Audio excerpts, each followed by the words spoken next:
a whiteboard for €5, consisting out of a plastic foil, a block, and a permanent marker, which is not permanent, and therefore it's actually a whiteboard marker. So what you can do is you can write on here. Of course, mirroring what you write on here is beneficial if you want to have both you and the thing you write in the same frame at the same time. So now, typically, if you want to record very lean video, like think of Hank Green, for example, putting out some random thought and him ranting about something for 15 minutes. Of course, not ranting in a negative way, but just him talking about something. So this would be considered talking head format, which is very easy to produce. It is also very cheap to produce. It is also low in storage. You don't need an additional super heavy computer, which then processes all the post-production and so on and so forth. The other format many people have used for ages is the one that is completely visual.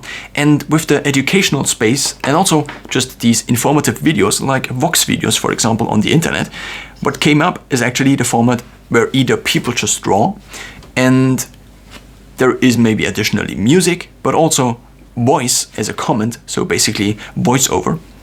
And then you just have things appearing on screen, similar to basically simulating what people would write on a board. But of course you can now make it faster and so on and so forth. So making graphs like this is of course possible now in videos like these. Now, the main problem, if you still want the constraint of only recording one file and recording everything maybe also in one session, maybe using the pause functionality to pause in between like this.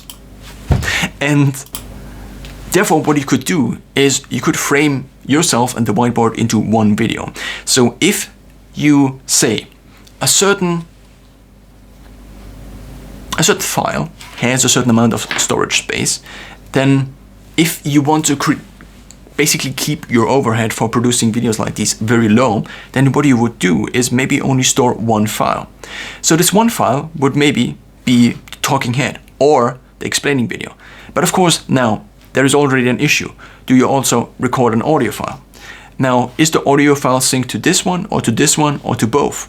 If it is synced to both, or maybe you cannot connect it to both because it already requires some additional equipment. So therefore the audio file may just be connected to this. Then you have the problem of synchronizing both of these. Therefore you need a video editor again. So what I am proposing with this here, or at least for myself, is the fact that what if you combine those two into one and record them both at the same time? What this not only saves you a lot of time, because you basically, let's say post-production is 50% of your time. So from the 50% of your time, you can basically increase the available time you have for recording video if you just get rid of the post-production process. It is that easy. I mean, it's 100% increase if you get rid of half of the time you would otherwise spend into post-production. This also means you are twice as likely now, given, or let's just assume the likelihood stays the same, you're twice as likely now to basically develop your skills in talking compared to you developing skills in video editing. Of course, video editing is still something that is nice, but for the sake of producing content, not for the sake of producing content, but at least for the sake of producing the content I want to produce, which is kind of informative videos, I would say, video editing is just a waste of time. Not really a waste of time, but it's just time I could use better. If, for example, I record for an hour and then I edit video for an hour, I could just have another video that is an hour long. But if I in an hour record maybe 20 shorts and now I don't know how to write the two like this, no. If I have 2 shorts, let's start again. We have 1 hour. In this 1 hour, I sometimes record 5-minute long videos, 10-minute long videos, depends on the video. Usually, whenever I start to record, I get into the video itself and want to tell you all about my life and the current topic. So now, if I, for example, record short videos for an hour, then I might produce 20 short videos.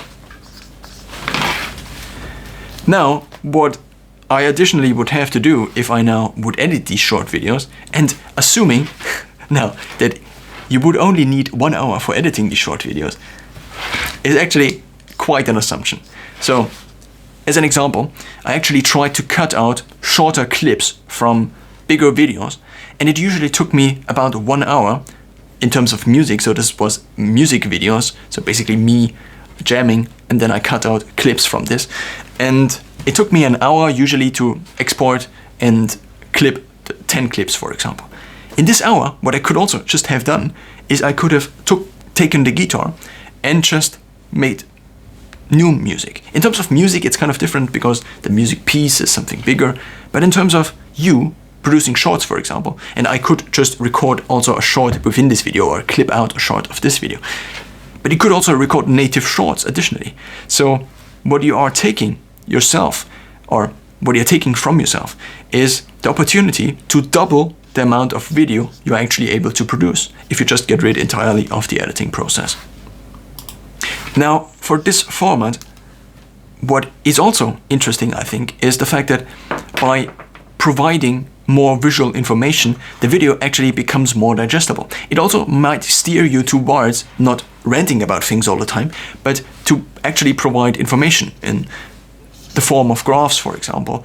The simplest graph being this graph. Just adding a little bit of information. I guess you understand where I'm trying to head at.